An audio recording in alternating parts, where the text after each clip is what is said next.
In front of me is AGM H6, and today I would like to show you how you can turn on and use Keyboard Clipboard.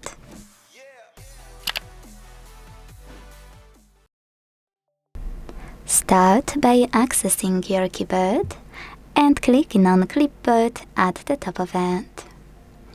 Then use this switcher at the top right corner to activate it, and go back thanks to this arrow at the top left one.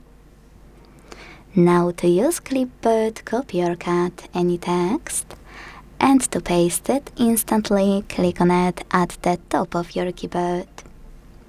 To paste it later on, click on Clipboard and tap on it here.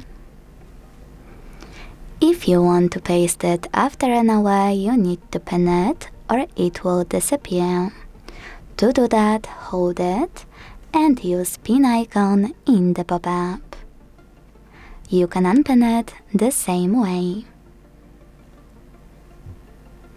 If you wanna delete it, you can either hold it and use the delete button in the pop-up.